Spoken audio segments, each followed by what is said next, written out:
الحمد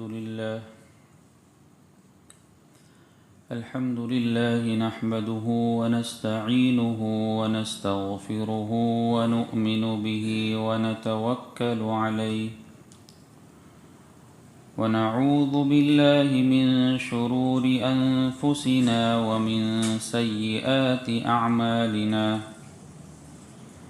من يهده الله فلا مضل له ومن يضلله فلا هادي له ونشهد أن لا إله إلا الله وحده لا شريك له ونشهد أن سيدنا ومولانا محمدا عبده ورسوله أما بعد فأعوذ بالله من الشيطان الرجيم بسم الله الرحمن الرحيم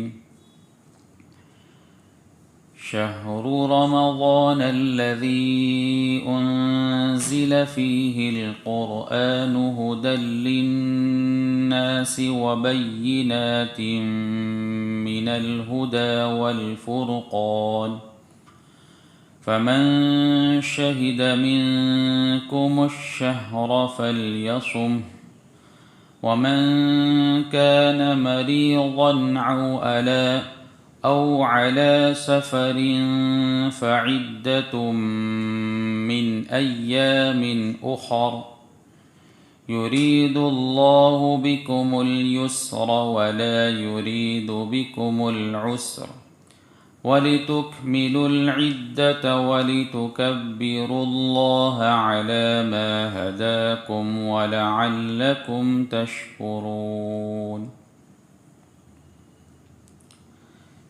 یہ سورہ بقرہ کی 185 نمبر کی آیت کریمہ ہے۔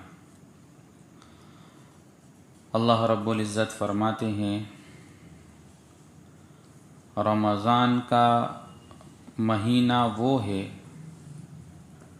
جس میں قرآن نازل کیا گیا، جو لوگوں کے لیے سراپا ہدایت اور ایسی روشن نشانیوں کا حامل ہے جو صحیح راستہ دکھاتی اور حق و باطل کے درمیان فیصلہ کرتی ہے۔ لہٰذا تم میں سے جو شخص بھی یہ مہینہ پائے وہ اس میں ضرور روزہ رکھے، اور اگر کوئی شخص بیمار ہو یا سفر پر ہو تو وہ دوسرے دنوں میں اتنی ہی تعداد پوری کر لے۔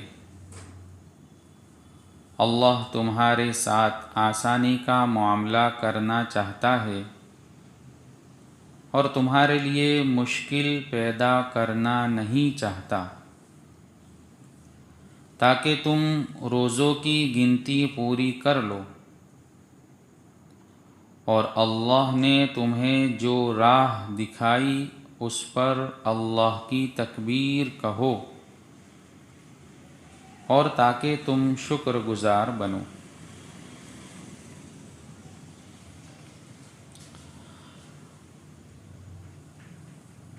روزوں کے متعلق اللہ رب العزت نے کچھ باتیں اس سے پہلی والی آیت میں بھی بتلائی تھی۔ اللہ رب العزت اس آیت میں بھی اور اس کے بعد اور ایک دو آیتوں میں اس کا تذکرہ فرما رہے ہیں۔ اس آیت میں اللہ رب العزت نے رمضان المبارک کی فضیلت بیان فرمائی کہ رمضان المبارک ایسا مہینہ ہے جس میں اللہ رب العزت نے قرآن پاک کو نازل فرمایا۔ رمضان کی جہاں بہت سی فضیلتیں ہیں، اس کے برکات و ثمرات ہے، وہاں رمضان کی ایک فضیلت یہ بھی ہے کہ اللہ کی آخری کتاب، اللہ کا کلام جو قیامت تک کے لیے ایک معجزہ ہے، اور وہ ایسی کتاب ہے کہ قیامت تک اس میں ایک ذرہ برابر بھی کمی بیشی ہیرا پھیری ہونے والی نہیں ہے۔ ایسی مبارک کتاب، ایسی جامع کتاب اللہ رب العزت نے رمضان میں نازل فرمائی۔ اللہ رب العزت نے اس سے پہلے بھی کئی کتابیں نازل فرمائی۔ اللہ کے نبی صلی اللہ علیہ وسلم سے پہلے جتنے نبی گزرے ہیں، رسول گزرے ہیں، ان میں کئی نبیوں پر کتابیں نازل ہوئی، اللہ کا کلام نازل ہوا، جیسے کہ تورات، زبور، انجیل، صحیفے۔ تو جتنی بھی اللہ کی کتاب، اللہ کی طرف سے جو وحی نازل ہوئی اور جو کتابیں نازل ہوئی، جو صحیفے نازل ہوئی، وہ سب رمضان المبارک میں نازل ہوئے۔ حضرت ابراہیم علیہ السلام پر صحیفے نازل ہوئے، صحف ابراہیم و موسیٰ۔ تو حضرت ابراہیم علیہ السلام پر جو صحیفے نازل ہوئے وہ پہلے رمضان کو نازل ہوئے۔ مختلف روایات میں اس کا تذکرہ ملتا ہے کہ کون سی کتاب کب نازل ہوئی۔ ان روایتوں کا خلاصہ یہ ہے کہ ساری کتابیں رمضان میں نازل ہوئی، جیسے کہ جس کا ذکر ملتا ہے کہ حضرت ابراہیم علیہ السلام کے صحیفے ان پر ایک رمضان کو دیے گئے۔ حضرت موسیٰ علیہ السلام پر اللہ رب العزت نے تورات نازل فرمائی، وہ تورات 6 رمضان کو ملی۔ حضرت عیسیٰ علیہ السلام پر انجیل جو نازل ہوئی وہ ایک روایت کے مطابق 13 رمضان، ایک روایت کے مطابق 18 رمضان کو ملی۔ حضرت داؤد علیہ السلام پر جو زبور نازل ہوئی وہ زبور 12 رمضان کو ملی، اور ایک روایت میں قرآن پاک 24 رمضان کو نازل ہوا۔ حالانکہ دوسری روایات اور قرآن پاک کے ذکر سے یہ ملتا ہے کہ اللہ رب العزت نے قرآن پاک کو شب قدر میں نازل فرمایا، جس کا ذکر سورۃ القدر میں ملتا ہے، انا انزلناہ فی لیلۃ القدر، کہ ہم نے قرآن پاک کو لیلۃ القدر میں نازل فرمایا۔ قرآن پاک کی ایک خصوصیت، قرآن پاک سے پہلے جتنی کتابیں، جتنے صحیفے نازل ہوئے وہ ایک ساتھ میں اس نبی کو، اس رسول کو دیے گئے۔ حضرت موسیٰ علیہ السلام کو تورات پوری کتاب ایک ساتھ میں دی گئی، زبور، انجیل، صحیفے، یہ سب ایک ساتھ میں دے دیے گئے، پوری کتاب۔ لیکن قرآن پاک 2 اسٹیپ میں نازل ہوا، ایک لوح محفوظ سے آسمان دنیا پر پورا کے پورا ایک ساتھ میں نازل ہوا، وہ لیلۃ القدر میں۔ لوح محفوظ، لوح کا معنی تختی ہوتا ہے، تختی، سلیٹ، اور محفوظ کا معنی ایسی جگہ جہاں حفاظت سے کوئی چیز ہو، محفوظ جگہ۔ پہلا آسمان، دوسرا آسمان، تیسرا، چوتھا، پانچواں، چھٹا، ساتواں، اور اس کے اوپر اللہ رب العزت نے ایک جگہ بنائی ہے جہاں لوح محفوظ ہے، یعنی وہ محفوظ تختی جہاں اللہ رب العزت نے لوگوں کی تقدیر لکھی ہے۔ اس لوح محفوظ پر قرآن پاک پورا کے پورا محفوظ تھا۔ تو لوح محفوظ سے پہلے آسمان پر، آسمان دنیا پر اللہ رب العزت نے پورا قرآن ایک ساتھ میں نازل فرمایا، اور وہ نازل ہوا لیلۃ القدر میں، جس کا ذکر قرآن میں ہے، انا انزلناہ فی لیلۃ القدر، کہ قرآن پاک لیلۃ القدر میں نازل ہوا۔ پھر پہلے آسمان سے تھوڑا تھوڑا جتنی ضرورت پڑتی گئی، اللہ کے پیارے رسول صلی اللہ علیہ وسلم پر حضرت جبرائیل علیہ السلام لے کر آئے، تو وہ 23 سال میں نازل ہوا۔ کچھ آیتیں نازل ہوئی، کچھ صورتیں نازل ہوئی، کبھی کبھی کوئی آیت کا کوئی ٹکڑا، کوئی حصہ وہ نازل ہوا۔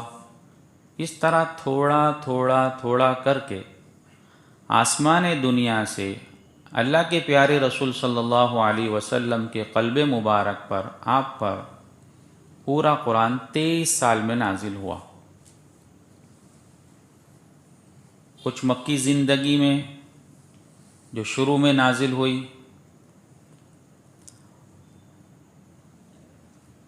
114 صورتیں اللہ رب العزت نے قرآن پاک میں رکھی۔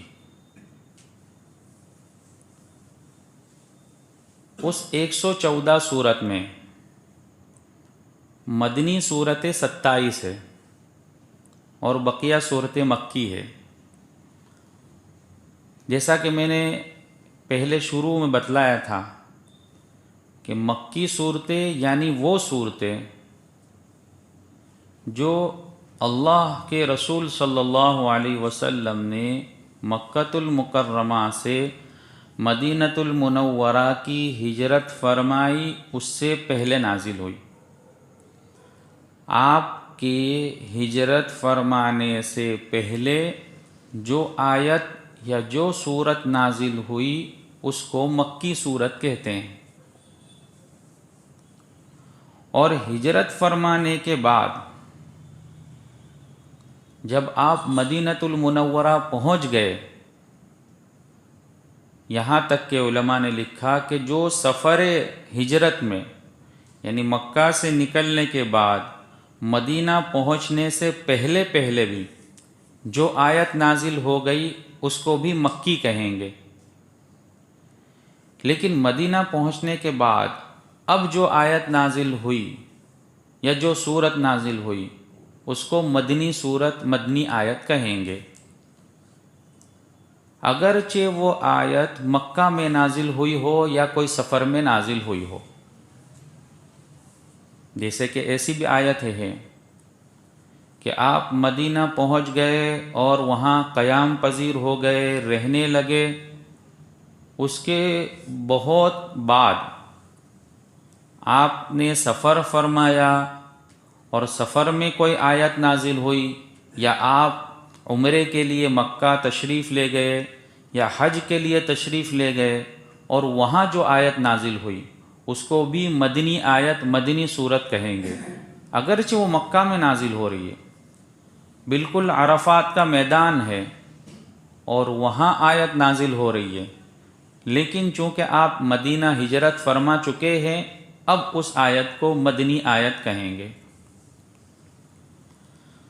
تو اللہ رب العزت نے قرآن پاک کو تھوڑا تھوڑا کر کے 23 سال میں نازل فرمایا۔ تو یہ اس مہینے کی ایک فضیلت بھی ہے، خصوصیت بھی ہے کہ اللہ رب العزت نے قرآن پاک جیسی کتاب کو اس مہینے میں نازل فرمایا۔ اللہ فرماتے ہیں ھدی للناس، یہ قرآن پاک ایسی کتاب ہے جو لوگوں کو سیدھا راستہ بتلاتی ہے۔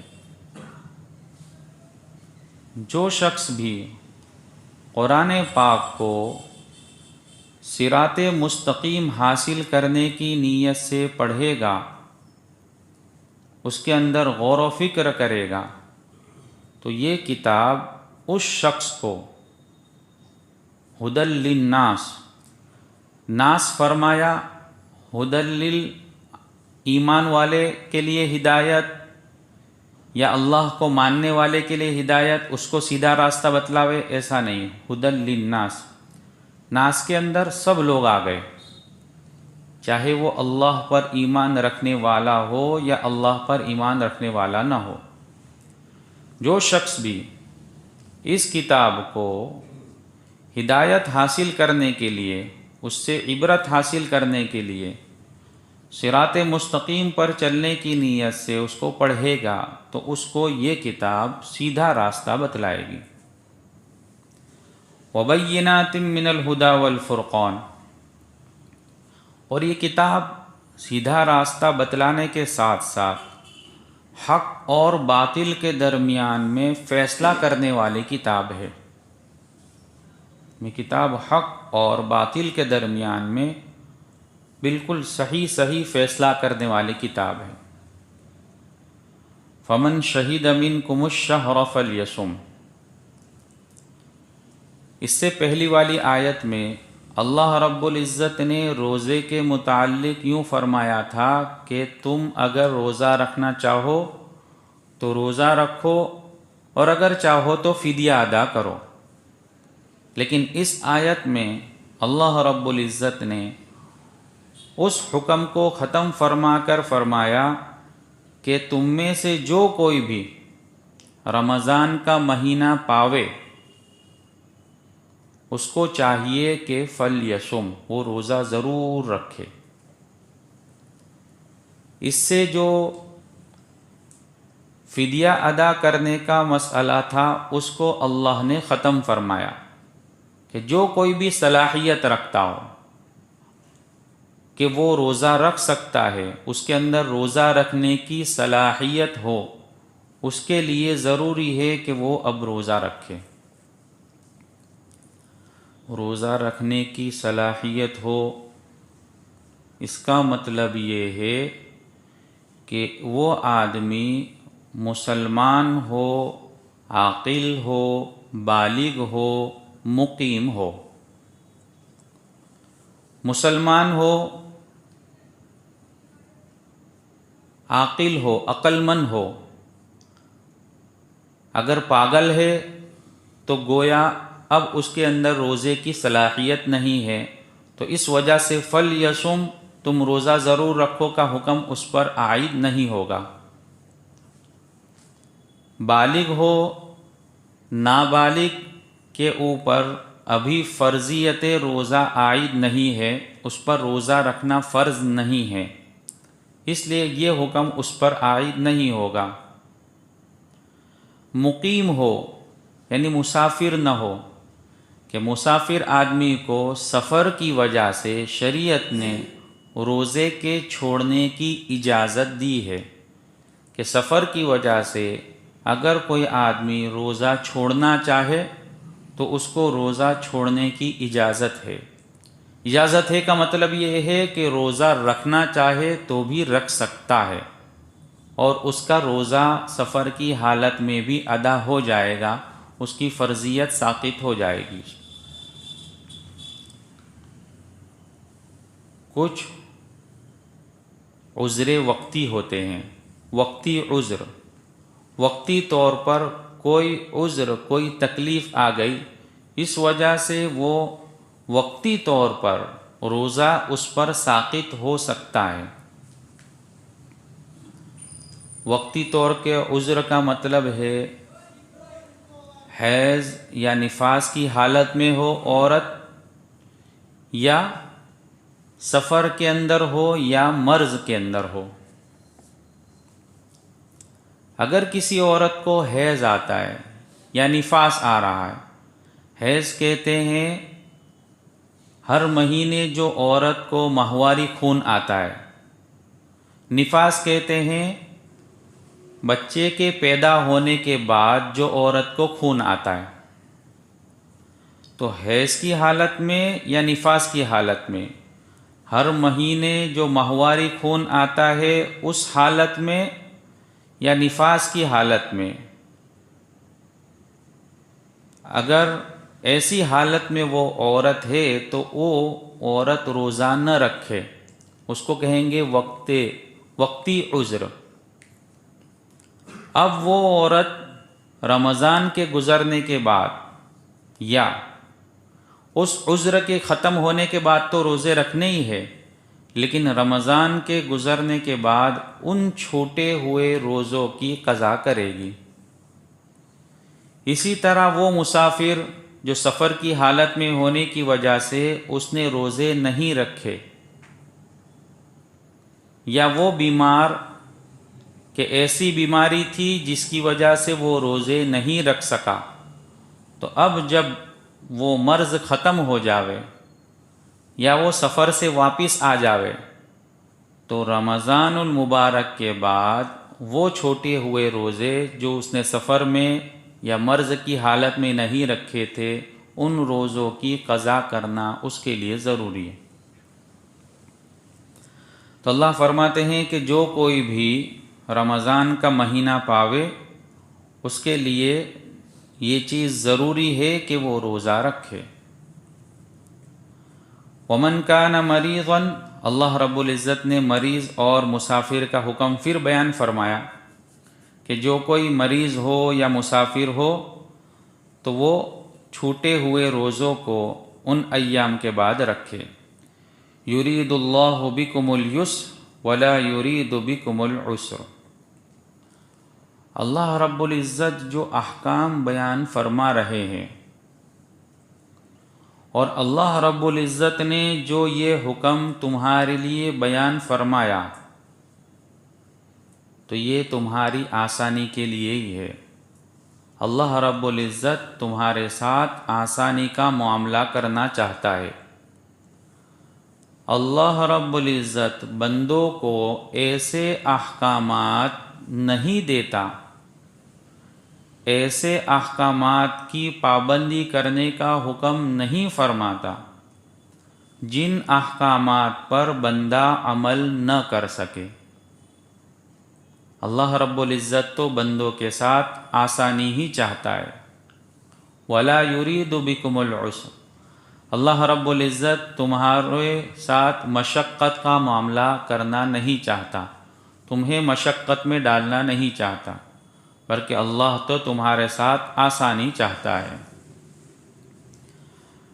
تو اللہ رب العزت نے ان آیات میں روزوں کا حکم بیان فرمایا اور ان کے اعذار بیان فرمایا۔ اس کے آگے کی آیت میں اللہ رب العزت ایک اور بات بیان فرما رہے ہیں، اور پھر اس کے بعد روزوں کے متعلق کچھ اور احکامات بیان فرمائیں گے۔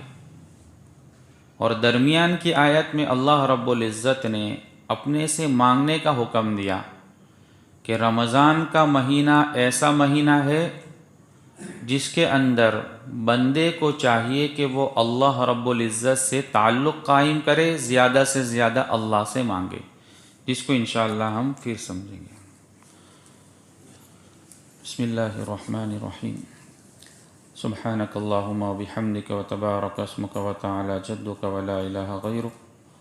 اللہم صلی علی سیدنا مولانا محمد وعلی آل سیدنا مولانا محمد صلاة تنجینا بها من جمیع الاحوال والآفات وتقضی لنا بها جمیع الحاجات وتطہرنا بها من جمیع السیئات وترفعنا بها عندك على الدرجات وتبلغنا بها أقصى الغايات من جميع الخيرات في الحياة وبعد الممات إنك على كل شيء قدير۔ اللهم ربنا آتنا في الدنيا حسنة وفي الآخرة حسنة وقنا عذاب النار۔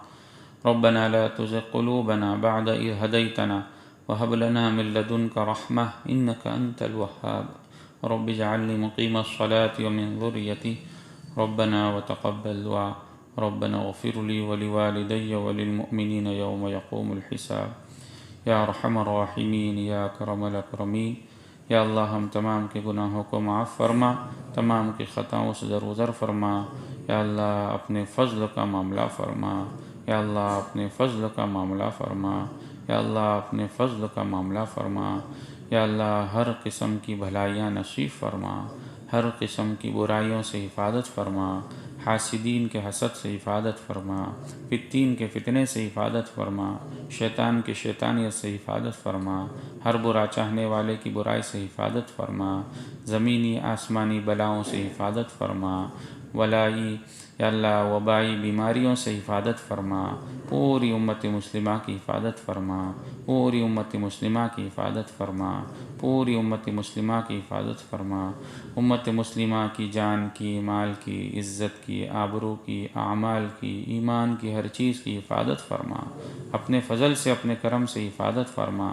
اللہ تیری اطاعت والی زندگی نصیب فرما، تیری نافرمانی والی زندگی سے حفاظت فرما، گناہوں سے پرہیز نصیب فرما، گناہوں سے بچنا نصیب فرما، اپنے فضل سے حفاظت فرما، ہم چاہے نہ چاہے یا اللہ تو اپنے فضل سے ہمیں بچا لے، اللہ ہماری حفاظت فرما لے، اللہ اپنا مقرب بنا لے، اللہ اپنی معرفت عطا فرما، اپنی محبت عطا فرما، اپنا عشق عطا فرما، آقا صلی اللہ علیہ وسلم کے طریقوں سے محبت عطا فرما، زندگی کے ہر شعبے میں آپ کے طریقوں کو اپنانے کی توفیق عطا فرما، ایک ایک سنت کو جان جان کر اس پر عمل کی توفیق نصیب فرما، بدعات سے، رسومات سے، رواجات سے حفاظت فرما، اللہ ہمارے بیماروں کو شفا عطا فرما، مقروضوں کی قرضوں کی ادائیگی کی شکل صورتیں پیدا فرما، حاجت مندوں کی حاجتیں پوری فرما، جو جس لائن سے پریشان ہے ہر ایک کی پریشانی کو اپنے فضل سے دور فرما، یا اللہ تمام حاضرین مجلس کے گناہوں کو معاف فرما، تمام کی جائز اور نیک مرادیں پوری فرما، تمام کی نسلوں کو قبول فرما، یا اللہ ایمان کی حفاظت فرما، سلامتی عطا فرما، ہر قسم کی بھلائیاں نصیب فرما، جو مانگا عطا فرما، جو مانگنے سے رہ گیا اپنے فضل سے عطا فرما، ہماری دعاؤں کو اپنے فضل و کرم سے آقا صلی اللہ علیہ وسلم کے صدقے میں قبول فرما، یا رب صلی وسلم دائما ابدا علی حبیبک خیر الخلق کلہم، سبحان ربک رب العزة عما یصفون، سلام علی المرسلین والحمد للہ رب العالمین۔